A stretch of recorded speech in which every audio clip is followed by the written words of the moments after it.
the sky burned. The stars had never looked so merciless. Admiral Soraya Kashan gripped the railing of the ANS Radiant Star so tightly that her knuckles had gone white. Through the observation window, she could count the remaining 16 ships of her convoy, 16 fragile shells of metal and hope drifting through the dark, carrying everything that remained of her people. 47,000 Navari souls. That was all. 47,000 survivors from a world that had once sheltered 8 billion. Nova Prime was gone. She had watched it burn from orbit 4 weeks ago. The Shireen Empire's war fleet had arrived without warning and without mercy. Their weapons turned cities to glass and oceans to steam. The lucky ones died in the first hour. The unlucky ones lived long enough to understand exactly what was happening to them. Soraya had been lucky in a different way. She had been commanding a routine patrol at the edge of the system when the attack began. She had gathered every civilian vessel within reach and run. There was no heroic last stand. There was no glorious counterattack. There was only running and watching her home world shrink to a pinprick of orange fire in the black behind them. Now they drifted at the edge of the Zerun Nebula, a vast, churning wall of deep violet and amber gas that consumed half the sky. The nebula was supposed to be their salvation. Its dense radiation would blind Shireen's sensors and let the convoy slip through to the other side, far from the Empire that had already taken everything from them. But the convoy was dying. "Admiral," said Danya, the young chief engineer whose fear was written plainly across her face. "The ANS Hope has lost main power, emergency batteries only. 5 hours, maybe 6 before life support fails?"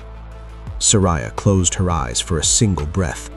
The ANS Hope carried 10,000 refugees, families, children, elders who still remembered what Nova Prime looked like before the Shireen shadow fell.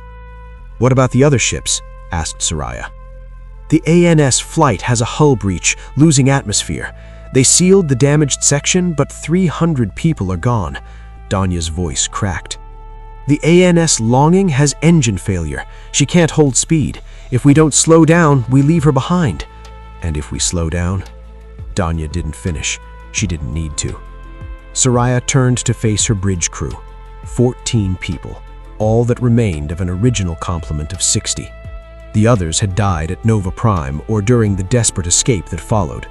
The ones who remained looked at her with exhausted eyes, waiting for orders, waiting for hope, waiting for something she wasn't certain she could give them. "Send repair teams to the ANS Hope. Strip whatever we can spare from our own systems, power cells, life support filters, everything. Redistribute the ANS flight's passengers to other ships, and tell the ANS Longing we don't leave anyone behind. We slow down." "Admiral," Priya, her tactical officer, began, "if we slow down, we won't reach the nebula before—" "I know," Soraya cut her off. "I know what's behind us, but we do not abandon our people. Not ever. That is what separates us from them." The bridge fell silent. No one argued. Soraya walked to the sensor station and looked at the display. Behind them, still hours away but closing fast, were 24 points of light. 24 Shireen warships, hunting them like predators running down wounded prey. The Shireen did not take prisoners. Not really. They called it processing. Strip the refugees of anything useful, then dispose of what remained. Soraya had seen the processing camps on occupied worlds. She had seen the mass graves. "Send another distress call. All frequencies. Tell anyone listening where we are, what we're facing, everything." "Admiral," Rael, her communications officer, hesitated. "We've sent 21 signals in 10 days. Nobody has answered. The Galactic Council has declared neutrality. The Star Compact has closed its borders. No one is coming." "Send it anyway." Soraya's voice filled the bridge. She paused, then softened. "I know no one is coming, Rael. I know we're alone out here. But I will not let my people die in silence.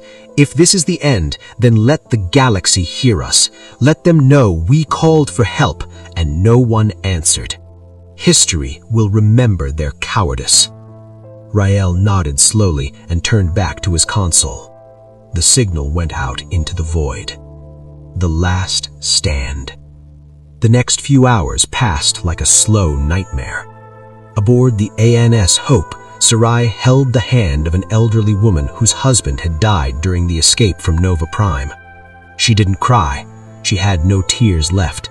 She simply looked up at Saraya and asked, "Will we make it, Admiral?" Saraya wanted to lie. She wanted to promise safety and a future and an end to this nightmare, but the words wouldn't come. "I don't know," she said instead, "but I promise you this. I will fight for you until my last breath. We all will."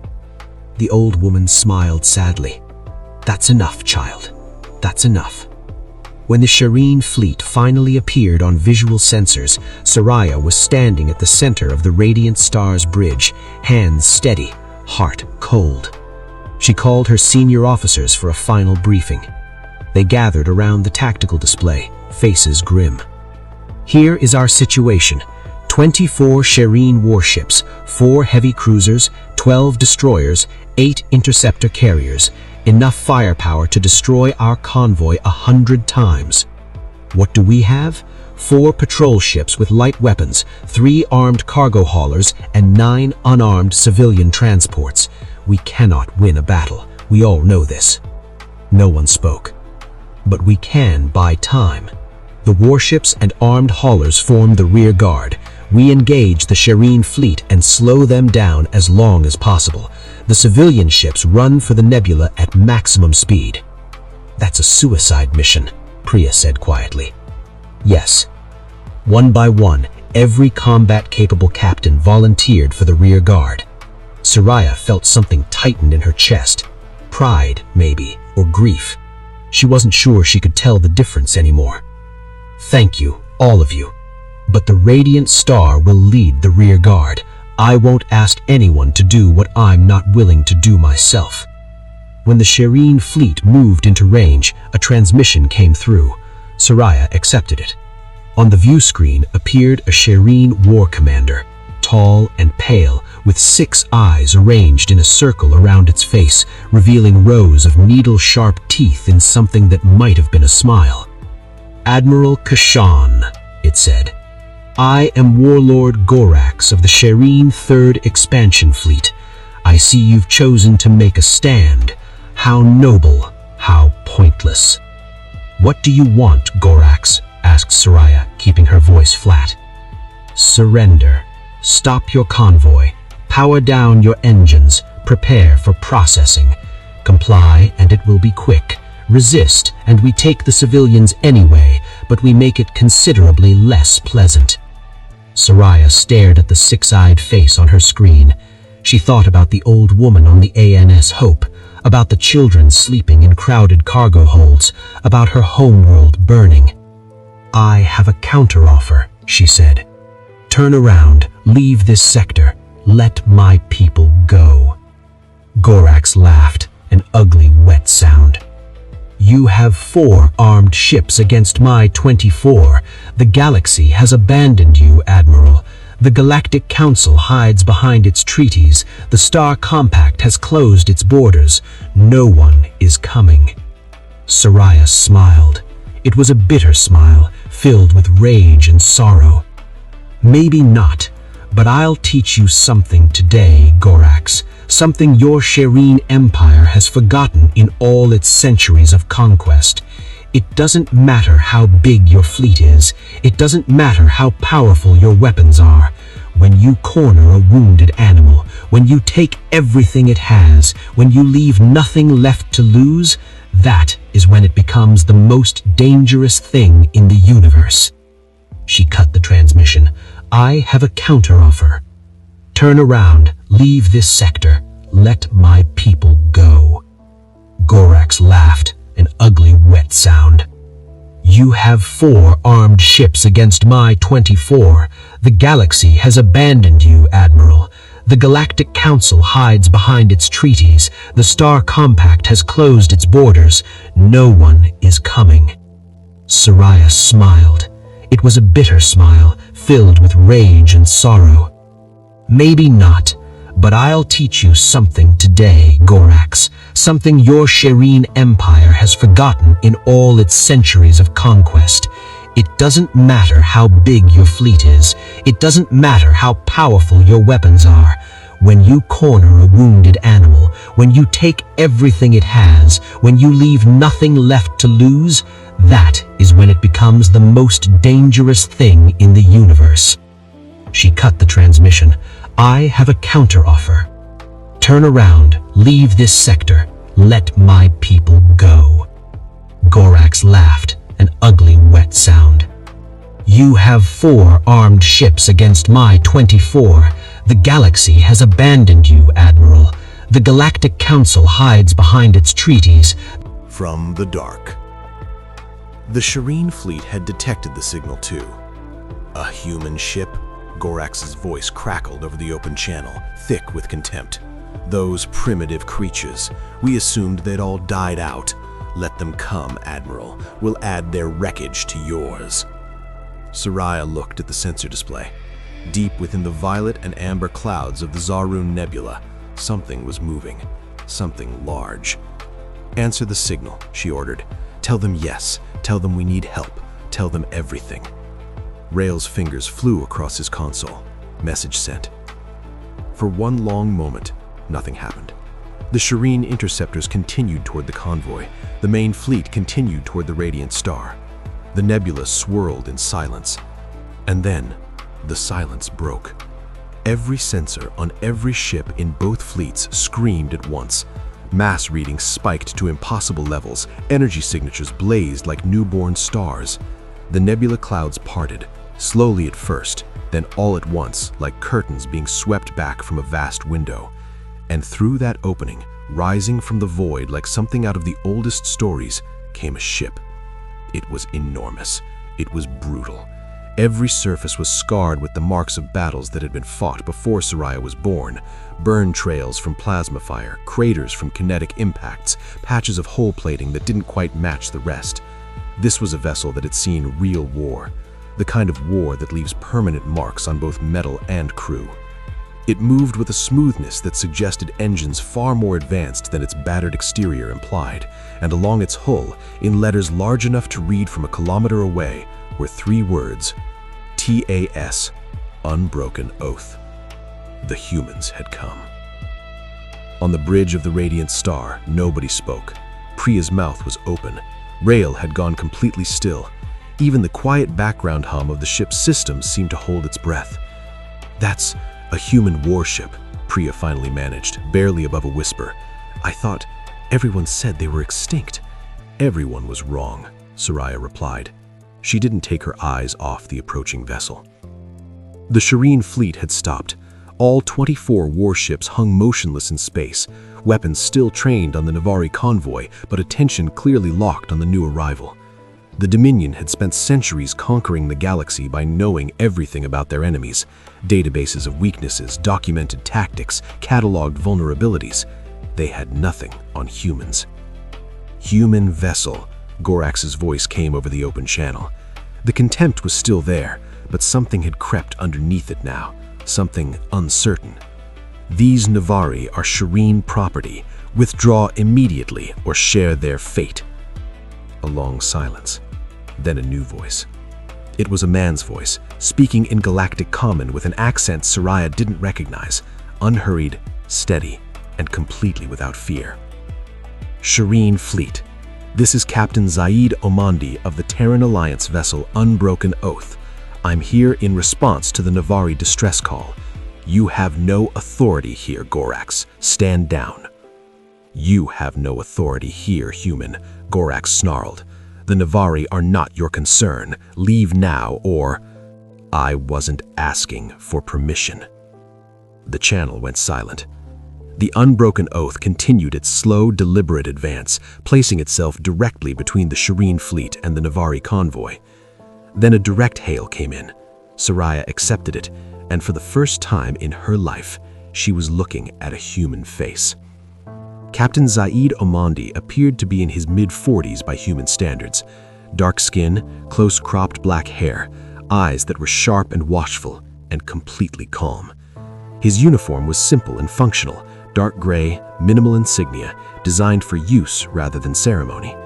Behind him, the bridge of the Unbroken Oath looked nothing like any bridge she had ever seen before. No elegant displays, no comfortable chairs. A war room, plain and purposeful, filled with hardened screens and armored consoles and crew members who looked like they had been preparing for this their entire lives. Captain Kashan, Captain Umandi said, "We received your distress call. The Unbroken Oath is here to escort your convoy to safety." Soraya felt her throat tighten.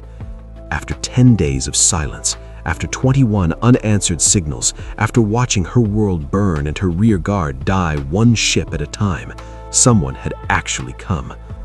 "Captain Omandi," she managed, "I don't understand. Why are you here? Humans, we thought you were gone. No one has heard from your people in centuries. Why would you risk your ship for us?" Something flickered across Omandi's face, an emotion she couldn't quite read. Pain, maybe, or memory. "We've been watching," he said quietly, "for a very long time. We've seen what the Shireen does, the worlds they burn, the species they enslave. We've seen all of it." His jaw tightened. "And we remember what it feels like to call for help and hear only silence." What they became. Before Soraya could respond, a new alarm rang across the bridge. "Admiral," Priya shouted, "the Shireen fleet is powering weapons, targeting the human ship." On the view screen, Omandi glanced at something off-camera and gave a small, unhurried nod. When he looked back at Soraya, something had shifted in his eyes, something cold and certain. "Get your convoy moving, Admiral." To understand what she was seeing, the Unbroken Oath's power output was far beyond anything a vessel its size should be able to generate. Its weapon signatures matched no known technology in any database she had access to. There was something else too, a faint radiation pattern her instruments couldn't classify. What had these people been doing in their 3 centuries of silence? The Shireen fleet opened fire. All 24 warships at once, plasma beams, kinetic rounds, missile volleys from every angle. Enough firepower to reduce a small moon to rubble. The Unbroken Oath didn't slow down. It didn't try to evade. It raised its shields and kept coming. The Shireen weapons struck the human shields and stopped. They didn't penetrate. They didn't even seem to strain the barrier. The energy simply dispersed across it, like water meeting stone. "Impossible," Priya breathed. "No shields hold like that." The Unbroken Oath returned fire. Soraya had seen many weapons in her years of service. Plasma lances that could cut through hull plating, kinetic accelerators that punched through mountains, missiles that leveled cities. She had never seen anything like this. Rail cannons that fired tungsten slugs at a fraction of the speed of light. Energy weapons that burned with a cold, brilliant blue she had never seen before. Missiles that wove through defensive fire as though they were thinking for themselves, finding angles that shouldn't exist. The first Shireen heavy cruiser died in seconds. The Unbroken Oath's rail cannons punched through its shields as if they weren't there, tore through its hull stem to stern, and left it a drifting wreck before its crew could even process what had happened. The second cruiser followed moments later, then the third. The Shireen fleet shattered. Their perfect formation collapsed as captains scrambled to respond to a threat that didn't match anything in their training. Some tried to run, some tried to fight, some simply froze, paralyzed by a fear they had never encountered before. None of it mattered. The Unbroken Oath moved through the Shireen fleet with terrible patience, not fast, but unstoppable. Its shields absorbed everything the Shireen could throw at it. Its weapons had range enough that distance offered no protection. Gorax's flagship, the heavy cruiser Shireen's pride, attempted to flee. The Unbroken Oath let it reach half a system's distance before a single shot from its spine-mounted rail cannon crossed the gap instantly and tore the ship apart. Gorax died without understanding what had killed him. The battle lasted 14 minutes. 24 Shireen warships would become floating debris. The Unbroken Oath drifted among the wreckage, hull scorched in places but otherwise intact. No one on the Radiant Star's bridge said anything. There were no words for what they had just witnessed. The comm system crackled. Admiral Kashan, the Shireen threat has been neutralized. The Unbroken Oath will escort your convoy through the nebula. You have my word. No harm will come to your people while they're under our protection. Captain Omandi, Sarai finally found her voice. I don't know how to thank you. You saved 47,000 lives. I don't know why you did it, but thank you. From the bottom of my heart, thank you. A pause. When Omandi spoke again, his voice was quieter. Don't thank me yet, Admiral. Get your people to safety first. We'll talk more once you're through. The truth in the silence. 3 days later, the Navari convoy emerged from the far side of the Zaroon Nebula. The planet waiting for them took Soraya's breath away. Covenant was beautiful. Deep blue oceans and green continents, 2 small moons tracing slow arcs through a clear sky.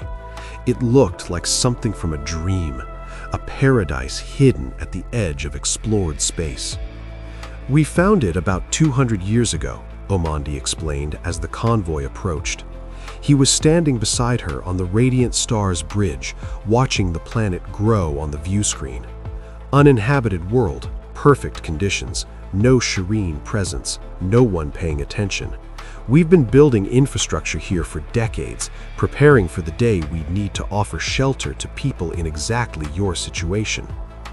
I was planning for refugees before you'd even revealed yourselves? We were planning for everything. Hope isn't enough. You need preparation. You need places for people to run to when everything falls apart. Landing was a blur of coordinated activity. Human ground crews guided Navari shuttles to prepared landing zones. Medical teams waited for the wounded.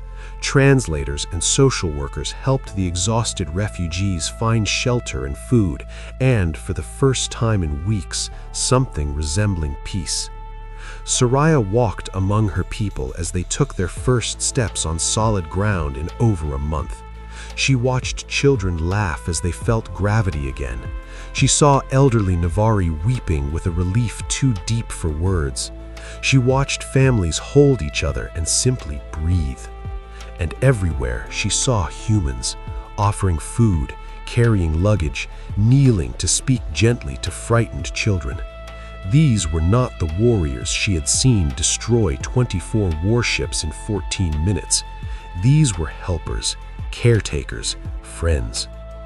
Omandi found her on a hillside overlooking the refugee settlement as the sun began to set, painting the sky in deep orange and rose. I've been thinking about what you said, about the Shireen, about fighting back. She paused. I want to do it. I want to make them answer for what they did to my people, but it's more than that. She turned to face him. I don't want anyone else to go through what we went through. I don't want another species to watch their homeworld burn while the rest of the galaxy stays silent. Omandi was quiet for a moment. That's exactly why we're doing this. Not just revenge, though I won't pretend that isn't part of it. We're doing this so that no one ever has to call for help and hear only silence. Why did you disappear? If you became this powerful, why stay hidden for 3 centuries? Omandi looked out at the convoy lights below them, at the soft glow of the Unbroken Oath in orbit overhead. 300 years ago, humanity was new to the stars, eager, trusting. We reached out to every species we found, trying to build something. Then the Shireen came. They attacked our outer colonies without warning. We called for help. He paused.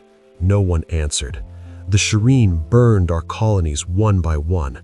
By the time we understood what was happening, it was almost over. Almost? We had one thing they didn't account for. When humans are backed into a corner, when they have nothing left to lose, we become dangerous. The survivors gathered what they could and retreated into deep space. Hidden stations, abandoned asteroid fields, systems no one cared about. And they made a decision. To survive at all costs? to survive and to make sure it could never happen again. We spent 3 centuries watching, building, learning. We saw the Shireen grow stronger and consume world after world. We saw other civilizations call for help the same way we had. His voice was steady but not empty. We saw no one answer, just like no one had answered us. So we kept building until we were ready. What changed? What made you act now? Omandi reached into his jacket and pulled out a small device. He pressed a control and a holographic image appeared in the air between them. Soraya's own face, exhausted and desperate, recorded in the moment she had sent what she was certain would be her last distress call. I heard you say no one was coming. I heard you say your people were going to die and the galaxy was going to let it happen. He looked at the image, then at her. I remembered my grandmother's stories, the burning times, what we called the Shireen attacks on our first colonies. I remembered what it felt like to scream into the dark and hear nothing come back. His voice didn't break, but it came close. I couldn't save my ancestors. I couldn't undo what was done 3 centuries ago, but I could save you, so I did. The promise. They stood together on the hillside as the last of the light left the sky, and Soraya thought about everything that had led her here. The burning of Nova Prime, the desperate flight, the rearguard that died buying time, the long silence when she had been certain no answer would ever come. How do we repay what you've done? 47,000 lives, an entire people. How do we begin to repay that? Omandi thought about it for a long moment. Do the same for someone else. Someday, somewhere, there will be another convoy, another people running from something that wants to destroy them. They'll send out a signal and wait in the dark, not knowing if anyone will hear it. When that day comes, he paused. Answer. Pass it on. That's how you repay us. That's how we make sure the silence never wins. Soraya felt tears she hadn't expected. I swear it, she said.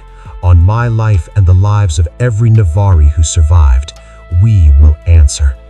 I know you will. He held out his hand, a Terran gesture of agreement that she had read about in old records, never expecting to see. She took it. Above them, Covenant's 2 moons were rising. The lights of the Navari refugee settlement spread across the valley below. Small fires, voices carried on the wind, the sound of children who had survived something insurmountable and were, despite everything, beginning to find their footing again.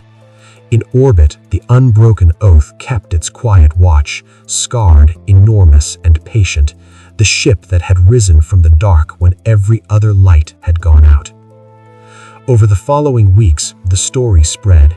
Human ships began appearing at the edges of Shireen space with increasing frequency, striking at supply lines, ambushing patrol fleets, vanishing before reinforcements could arrive.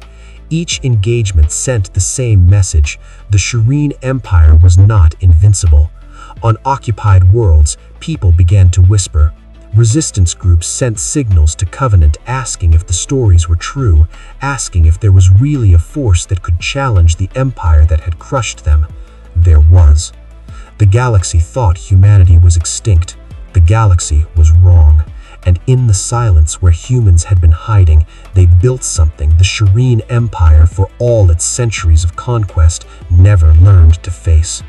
The unbreakable conviction that no one should ever have to call for help and hear only silence. Soraya Kashan stood at the window of her new office on Covenant and watched the ships moving overhead, Navari, Terran, and others she was only beginning to learn the names of. She thought about the old woman on the ANS Hope. She thought about her homeworld reduced to ash and glass. She thought about the 47,000 people rebuilding.